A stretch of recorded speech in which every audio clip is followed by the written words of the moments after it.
Greetings, my fellow freedom lovers and sovereign thinkers. This is LL3's newest podcast. My name is Craig, transmitting from the beautiful swampy mangroves of South Florida. And today's date, Sunday, July 2nd, 2017. Yeah, I've just been busy for the past few days. And things are being achieved little by little, which is cool. And I'm at CJ's Java Lounge located at 400 Southwest 1st Avenue along the New River of Fort Lauderdale. It's at the Yacht Club. Nice tall-sized building. Southwest section of the Andrews Avenue Bridge. Yeah, I'm going to just do a few topics today. And I know Independence Day's this Tuesday. So, without further ado, let's begin, shall we? And this one here came from New Eastern Outlook. This one's entitled Libya at the Crossroads. Where is the caravan of history headed? Written by Maxim Argorov.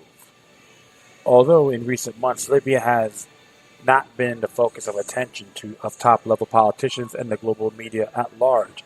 Nevertheless, several developments have occurred. They are actually quite important, albeit hardly noticeable to the outside world. The gradual accumulation of these not very significant changes in domestic political situation and on the foreign policy background could potentially lead to qualitative shift and scrapping up of the fragile balances that formed after the overthrow of the regime of Muammar Gaddafi in 2011 and led to the non-coexistence of Libyan history of three governments with varying degrees of legitimacy. One of these administrations is headed by Fayez al-Sarraj, who is recognized by the international community as the leader of the Libyan state based on the Inter-Libyan Agreement was duly signed with Skirharat, Morocco on December 17, 2015. The second one is based in Tripoli and is mostly made up of Islamist groups operated from the capital as well as from outlying cities like Masrurida and Sarabarada. Hopefully I'm pronouncing these names correctly. Having no legitimacy except for control over part of Tripolitania. The third base is Tobruk, or Cyrenaica, is made up of legitimately elected parliament recognized by the international community and the Libyan armed forces led by Marshal Khalifa Haftar, who has been long fighting against radical Islam. At the same time, the south of Libya, the historic Farzan, remains partially under control of the forces of Khalifa Haftar is part under the rule of forces of Ali Khan, a former officer of the troops of Muammar Gaddafi, but supported by Algeria. The first pebble could endanger an avalanche with the liberation of Salif al-Islam Gaddafi in Zatan on June 9th by the Abu Bakr al-Siddiq, an armed group cooperating with Marshal Haftar. He, like the Marshal, is an implacable enemy of radical Islam since it was precisely these groups, supported by France, Turkey, and Qatar, that played an enormous role in the tragic fate of his father, and indeed of all of Libya. This figure has great political experience and weighed and probably considerable financial opportunities, but he has not yet announced his political position, and it is possible that he will form an important role of the national patriotic forces around himself, which will comprise a part of representatives of the former regime and partly on the large Libyan tribes that form the backbone of his father's power. We cannot exclude his alliance with the Council of the Tribes in the cities of Libya, led by the faithful Gaddafist Tahar Dakash. The weakness of the Gaddafi movement include the fact that they do not control the oil fields and terminals of the country, which are firmly held by the people of Bashar Haftar and Oglia Shali Issa. Interesting there, huh? It will be logical for Saif al-Assam Gaddafi to move towards the bloc led by Oglia Saleh, head of the parliament in Tobruk, and H. Hattar, take into account the fact that the mother of his son Gaddafi comes from the eastern regions of Libya, historical Cyrenaica. However, this path can be littered with significant obstacles connected with the fact that both forces in Tobruk are ready to enter into the alliance with Salif Aslam, as well as those who are represented in the former regime in very ambiguous relations, like the same Marshal F. Tatar at one time deserted from the camp of Gaddafi and lived in the United States for an extended period of time and in Libya, so regard him as a person who defends more than simply national interest alone. Therefore, it is unacceptable for Zarif al-Azam to cooperate with the French who stole from the Libyan state money that was in the accounts of the French banks. With Nicolas Sarkozy have openly betrayed Gaddafi, there are other obstacles, chief of which being connected with the fact that there are intentionally recognized government in Tripoli, just like the International Criminal Court still consider him a state criminal and continues to look for him to bring him to trial.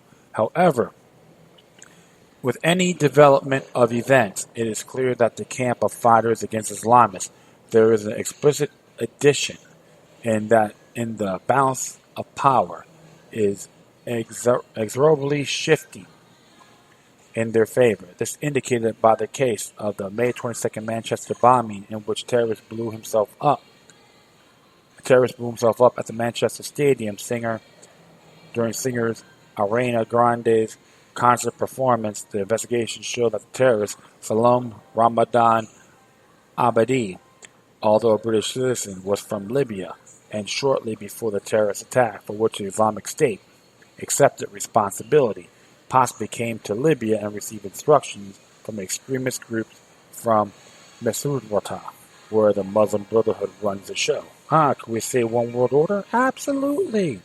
The circumstances along with this irreconcilable and is considered attitude towards the Muslim Brotherhood Association on the part of the new U.S. administration could encourage Western governments to reconsider their relations with them. And in the struggle against the secular regimes of the Middle East, the United Kingdom and the United States have nurtured and supported them for decades. The first sign of this are, namely, the frequent contacts of Western diplomats with the Haftar faction. Another sign is the introduction by Congressman Tulsi Gabbard, or Congresswoman, as a member of the Committees of the House of Representatives for Armed Forces and Foreign Affairs, a bill banning the U.S. from selling arms sales and participating in military cooperation projects with countries provide weapons to finance terrorist organizations and their accomplices, along with providing any assistance to terrorist organizations in Syria. The Libyan Muslim Brotherhood falls directly under this category. The next pebble capable of provoking an avalanche may be the resignation of German diplomat Martin Kobler from the post of the UN Special Representative, head of the United Nations Support Mission in Libya, a fact that was indicated on June 15th. Kobler has been the force that, with the help of Western governments, strongly supported by the Islamist entrapment in Tripoli and wide representation in Sarraj's government. Kobler will be replaced by a well-known Lebanese public and political figure, political scientist, professor of international relations and conflict resolutions at the French University Sciences Po, Paris, Ghassan Salameh. The UN Security Council confirmed him in his position on June 17th. G. Salameh has not only served as Minister of Culture in the Lebanese government 2002 to 2000 to 2003, but also actively participated in the early 2000s in an attempt to resolve the Arab-Israeli conflict, and do so in cooperation with the United Nations and jointly with the League of Arab States, which was not the pathetic and helpless enemy structure into which has turned now. He contributed constructively to the settlement, if only because he is an Arab and better understands his interlocutors. Should be borne in mind that Kobler had lived and worked in France for a long time, and therefore he will take into his account approaches and concerns of his second homeland. It should also be known that he is also a member of the Consultative International Crisis Group created in the 90s by globalists. Behind this group looms the figures of George Soros and a number of Western governments. This, of course, is not good for Libya, unless, of course, Salame chooses to show his best qualities, deciding independence of action and decision-making, as well as a readiness to work honestly towards the realization of the UN goals in Libya. And other events that could affect the Libyan situation and create a well-defined international background. We could note the conflict that has erupted since June 5th between Qatar and the group of influential Arab states, and namely Saudi Arabia, the United Arab Emirates, Egypt, and a number of other countries. These states have demanded in a written ultimatum on June 14th that the Doha states its compliance and refraining from supporting terrorist and extremist groups, including the Muslim Brotherhood, that has thoroughly entrenched itself in Libya. It is no accident that the Tobruk government, with the exception of Fayez al-Sarraj himself, has immediately joined these states in enforcing these requirements. Moreover, Wadi, Cairo, and Abdul Dahabi firmly support H. Haftar and his allies in the fight against the thugs of Misrata. Thus, we are witnessing the whole chain of events in June of 2017, including the military forces after June 20th of Marshal H. Haftar over the remnants of the Islamic groups in Benghazi, slowly but inviolably knocking out a few trump cards from the hands of Fayez al-Sarraj and Islamist groups, essentially weakening them.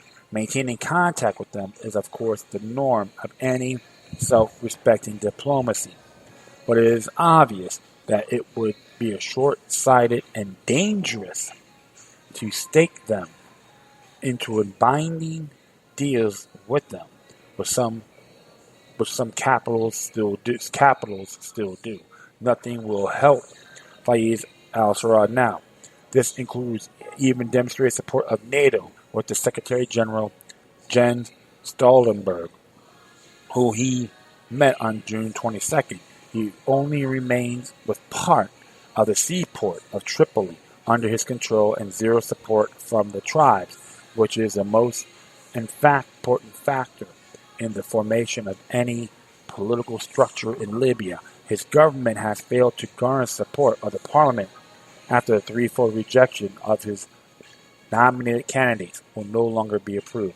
We have already dealt with an increasingly complex situation of the Muslim Brotherhood. The Shakart agreements themselves have already expired, and they are literally held on a wing and a prayer. Of course, there is a UN Security Council resolution in support of them, but under the newly developing circumstances, it needs to be revised. The global superpowers must understand this and act accordingly. So, the big picture is this. Instead of sovereignty, let's control them. Let's control that nation. Let the globalists own Libya. This is why one of the reasons why Gaddafi got taken out, because he stopped playing ball. He seen the bigger picture. Witnessed the bigger picture. Love him or not. This is the main reason why the one world order under NATO, and of course their favorite puppet, President Barack Hussein Obama at that time, for humanitarian mission.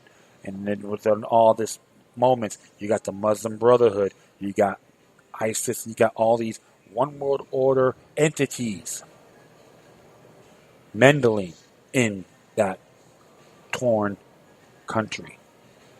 This is why I condemn this with a passion. I'm not a fan of government in general, but the Libyan people have to decide their destiny. Not just by some bobbleheads, puppets, or Uncle Toms and Jemamas of the New World Order. There's something people got to think about dearly. Let this sink in. The American tax dollars helped make this happen, and I'm part of that. But I do censure it with a passion.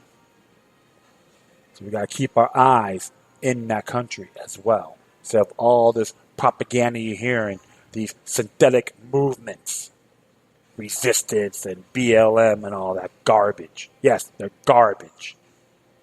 They don't really care about you. We've got to focus on the bigger picture, what's happening over there, because it can affect every single one of us. Who's going to be next? Possibly Iran, right? Yeah, that's what they want. So I'm just going to go over here. Speaking of Trump, this came out June 30th, but looks like it got reposted again on activist post. War on Iran. Trump steals office tower. By Kurt Nemo. On Thursday, a New York jury decided it is okay for the federal government to steal a Manhattan office tower. According to U.S. Attorney June H. Kim, the Alavi Foundation and Assad Corporation, who jointly owns the Paget building on Fifth Avenue, are guilty of money laundering and violating sanctions imposed on Iran.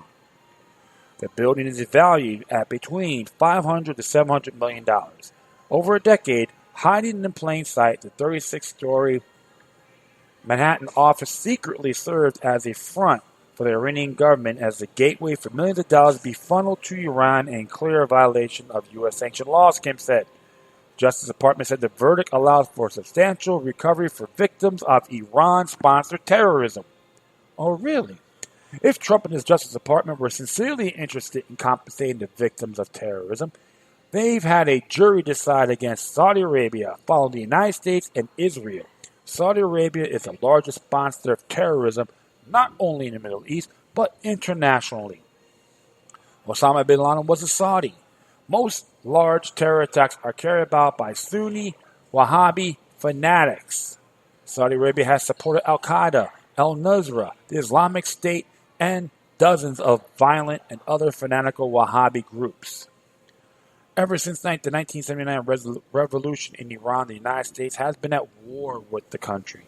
It imposed sanctions on Iran after the revolution and expanded them in 1995 to prevent companies from working with the Iranian government. From the start, the United States crippled Iran by targeting investments in oil, gas, petrochemicals, and refined petroleum products. The P5+1 agreement was set to lift many sanctions, but Trump, let's make America great again, inserted himself in the process and demanded a hardline stance against Iran. How manly is that? Trump campaigned against the nuclear deal with Iran. His defense secretary is a staunch anti-Iran activist. So manly, right? Yeah. I like to be just like him. I like to have the same deodorant and underwear. Does that turn you on?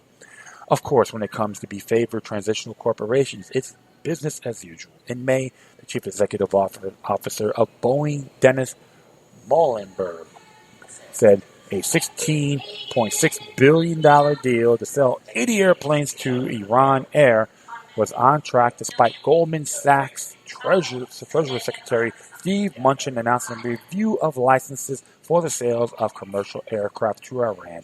Yes, Goldman Sachs, the one that funded both Obama and Mitt Romney. I call them the Goldman Sachs twins, and many others as well. How unique is him? Manly, right? Yeah. The only state that can steal skyscrapers can get away with it. During the war, nearly everything is doable. from killing thousands of starving populations and grabbing this swath of real estate and property. A consensus is gained through fear and propaganda. The parasitical instinct of the state is unrevivaled. Unreviled. Yes. So, your Lord and Savior, all those so-called patriots that carry that flag, look what he has done. Are you really proud of him or his administration right now? I hope you are, because if so, you have the same attributes of the Hillary Clinton supporters and worshippers. Okay? Just to make you think. I can be damn critical of anyone based on their actions. If you don't like it, too bad, because deep down inside, you know I'm right. When you believe in looking for a Lord and Savior and have all these cronies come in and all that good stuff, and you think still he's a great man since sliced bread, sorry to hear about that. This is why I always believe in eternal vigilance. So, give me your thoughts on that if you dare. Okay. Well, we'll just do one more here. It'll be like, a mellowed version, short version. This came out June 30th. Waking Times. The age of no privacy. The surveillance state shifts into high gear. 1984. Woo, yeah. This is by John Whitehead. And like it says right here, we are rapidly entering an age of no privacy where everyone is open to surveillance at all times, where there are no secrets from government. William O. Douglas, Supreme Court Justice dissenting in Osborne versus the United States, which came out in 1966. Here's what Mr. Whitehead has to say. The government has become an expert in finding ways to sidestep what is considered inconvenient laws, aimed at ensuring accountability and thereby bringing about government transparency and protecting citizens' privacy. Indeed, it has mastered the art of stealth maneuvers and runs around the Constitution. It knows all too well to hide its nefarious, covert, callousing activities behind the classified language of national security and terrorism.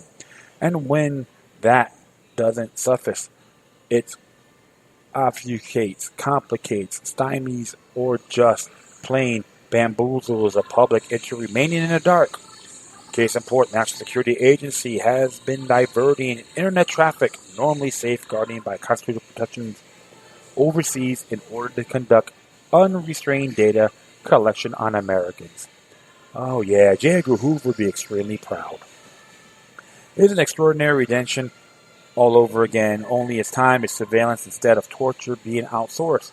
In much the same way, the government moved its torture program overseas in order to bypass legal prohibitions against doing it on American soil, and is doing the same thing for its surveillance programs. By shifting its data storage, collection, and surveillance activities around outside the country, a tactic referred as traffic shaping, the government is able to bypass constitutional protections against unwarranted searches on Americans' emails, documents, social networking data, and another cloud store data. God bless the Patriot Act. It's done for our own good. I'm being sarcastic, but why not? The government, however, doesn't even move its programs overseas. It just has pushed data over the border in order to circumvent constitutional and statutory safeguards seeking to protect the privacy of Americans.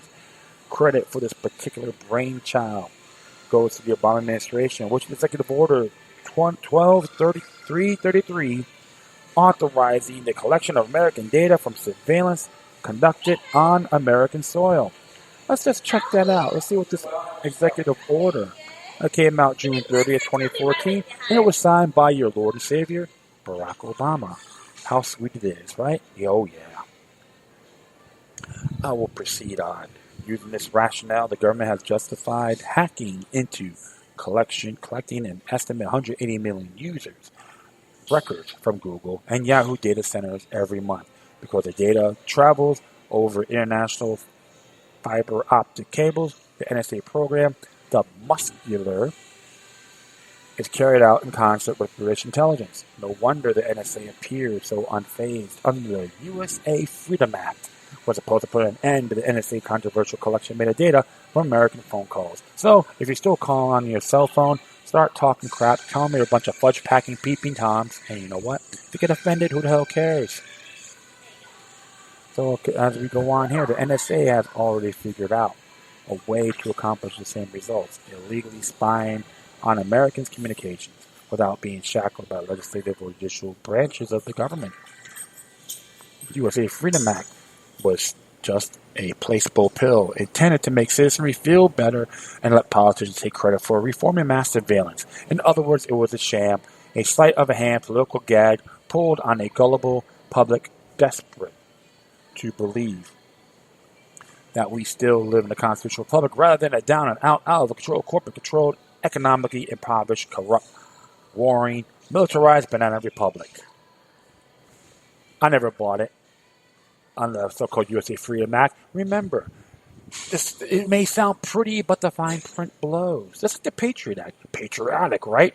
Yeah, bend over. How far, please? As I continue on here, in fact, more than a year before politicians attempt to patch up our mortality, wounded privacy rights with the legislative band-aid fix. This is the USA Freedom Act. Researchers at Harvard and Boston University documented secret loopholes that allow government agents to bypass Fourth Amendment protections to conduct massive domestic surveillance on U.S. citizens, all in the name of the war on terror. Mind you, this metadata collection is now being carried out overseas and is just a small piece of the surveillance pie. The government and its corporate partners have a veritable arsenal of surveillance programs that will continue to operate largely in secret, carrying out warrantless mass surveillance on hundreds of millions of people, phone calls, emails, text messages, and the like, beyond the scrutiny of most of Congress and the taxpayers who forced to fund this multi-billion-dollar secret black ops budget. In other words, the surveillance state is alive and well and kicking privacy to shreds in America. I am free. I will sell my soul to the state. Hallelujah. On any given day, the average American is going about his daily business is monitored, surveilled, spied on, and tracked more than 20 ways by both government and corporate eyes and ears. So it's something you got to really look at. You got people getting orders and all that, so don't worry. I'm at a Java lounge. Go figure, right? Whether you're walking through a store, driving your car, checking email, and talking to a friend and family on the phone, you can be sure that the government agency, whether it's NSA and or some other entity, is listening and tracking your behavior.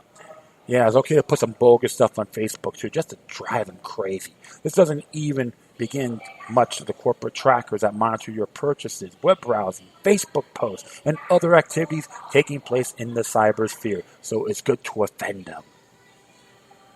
We have now moved into a full-blown police state that is rapidly shifting to high gear under the auspice of the surveillance state.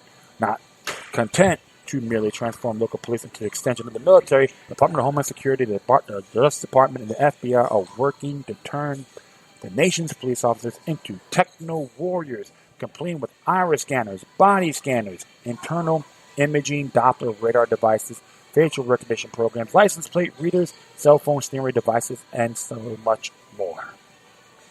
Added to fusion centers, citywide surveillance networks, data clouds conveniently hosted by overseas by Amazon and Microsoft. Drone equipment, thermal imaging cameras, and biometric databases that you've got making in the worlds in which privacy is reserved exclusively for government agencies. And thus the NSA's techno-tyranny is at least of our worries. A government that lies, cheats, steals, sidestep laws, and then absolves itself of wrongdoing cannot be reformed from the inside out. Presidents, politicians, and courtrooms have come and gone over the course of the NSA's 60-year history, but none of them have managed to shut down the government's secret surveillance on American phones, calls, emails, text messages, transactions, communications, and activities. Even with restrictions on its ability to collect mass quantities of telephone metadata, the government and its various spy agencies, from the NSA to the FBI, can still employ an endless number of methods for carrying out warrantless surveillance on Americans, of which are far more invasive than bulk collection program. Every Just about every branch of government, from the Postal Service to the Treasury Department, every agency in between, now it has its own surveillance sector, authorized to spy on the American people. Yes, I will give up my freedom for security. Something to help me say, yes, I support police state. I love America. Yeah! Manly, right?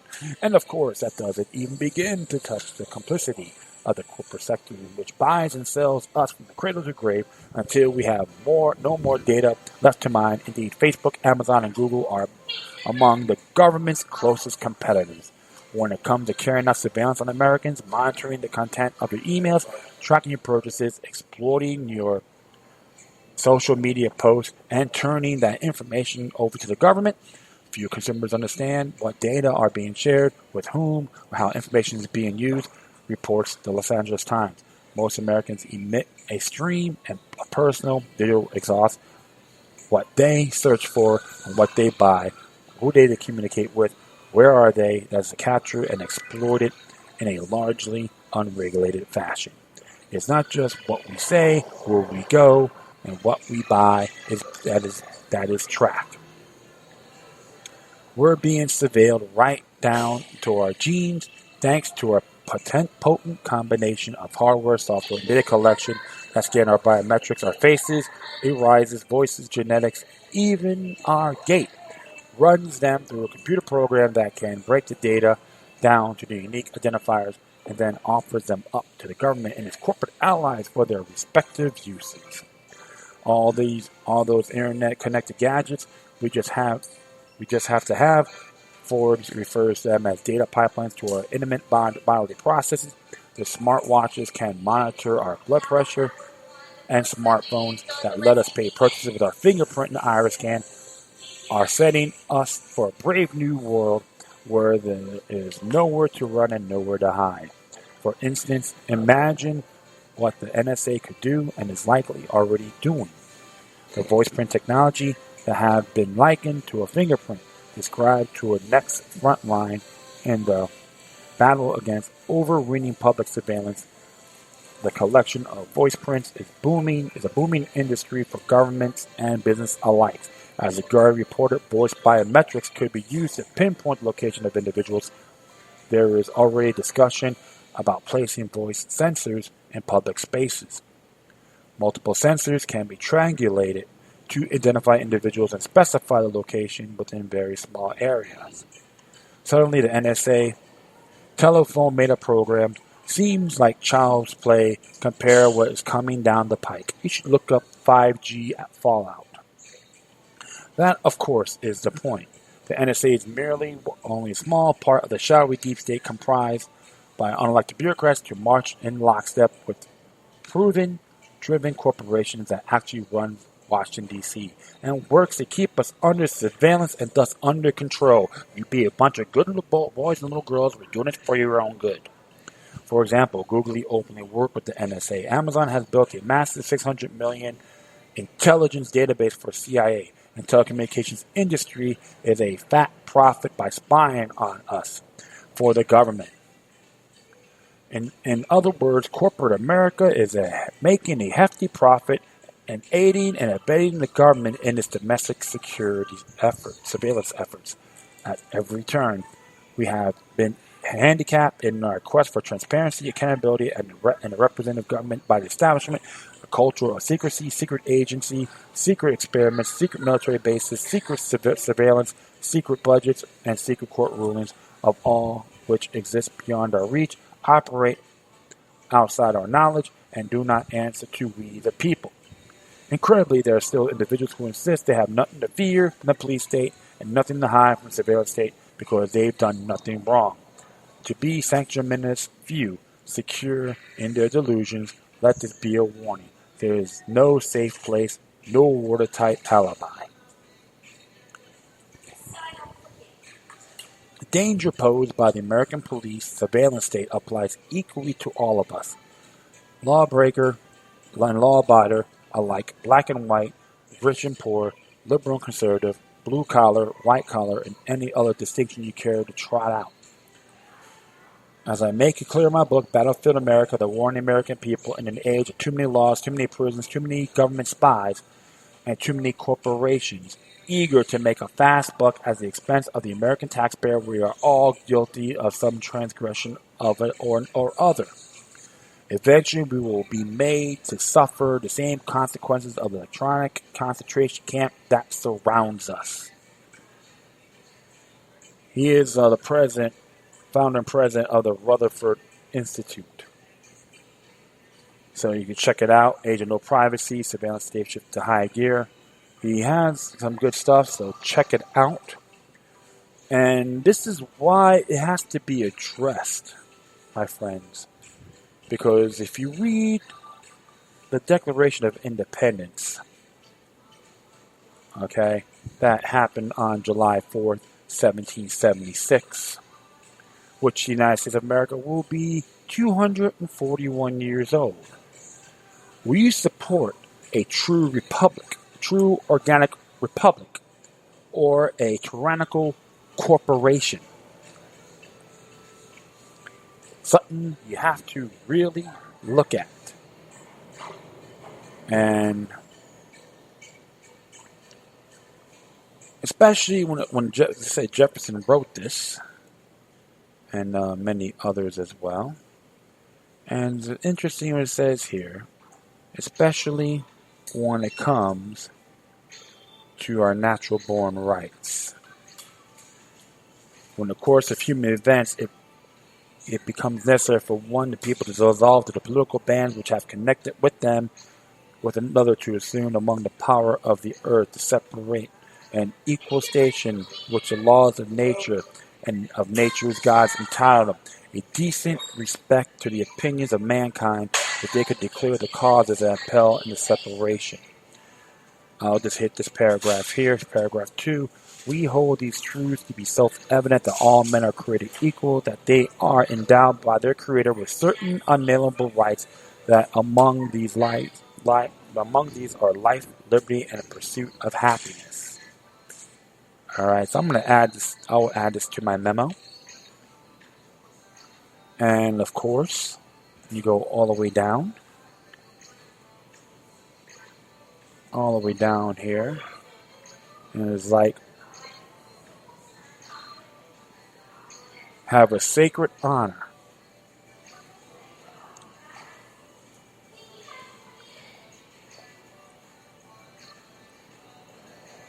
In every event of every stage of these oppressions, we have petitioned for redress in the most humble terms.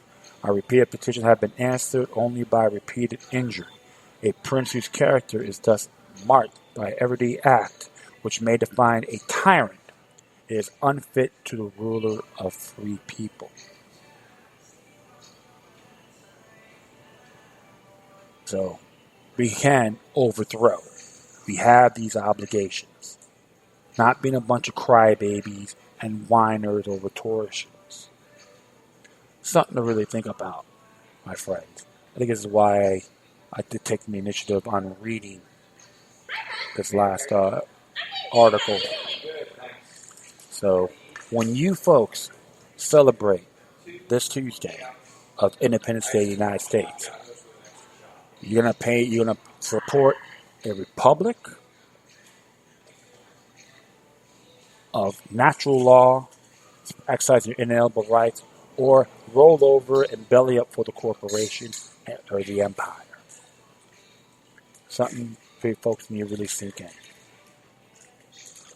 And hopefully you teach this and share this history to others, because the past is today's greatest teacher, and it's going to another lap of tyranny or usurpation. And I'm watching Chuck Schumer talking smack as usual, the Pinocchio of U.S. senators. Sorry about that. Call him a treasonous quack.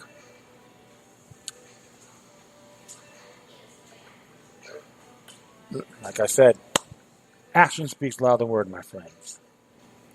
You got to make a decision and choose wisely. And that is it. I'd like to thank everyone for listening. Plus, feel free to download and share us throughout your social media networks. If you have any questions, comments, or you see something that's interesting you may want to check out, whatever you do, please address your correspondences with decorum. You can hit me on Facebook, Twitter, Google+, Spreaker, iHeartRadio, Tumblr, YouTube, Freedoms Network, Scene.life, Minds.com, FutureNet.club, or Patreon.com /LookYourLuck3 with 3 eyes. Or you can email me at LookYourLuck3, number 3 is all together at gmail.com, or LookYourLuck03 at protonmail.com for you folks like encryptions, cryptid types out there, okay? All right, my friends, once again, thank you for your time. Plus, always remember that the demoniac resistance is healthy for the soul and can liberate humanity. Until next time, take care of yourselves, keep on spreading the love, and may your guardian spirits be with you.